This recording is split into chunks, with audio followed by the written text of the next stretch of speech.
Hello everyone, my name is Swastik and welcome to this series of JavaScript code snippets.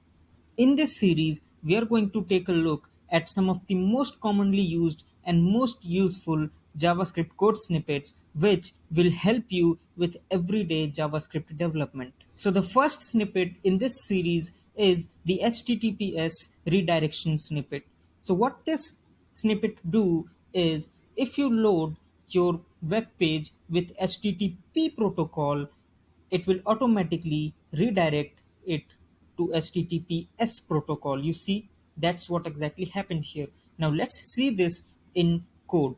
So first, we created an HTTPS redirect function.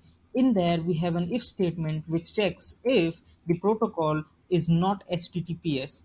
And if it is not, then we replace the location to HTTPS protocol from HTTP protocol. So this code over here, this will split the URL from two slashes and will take only the part without HTTP and add HTTPS to it. And then we call it, and that is it.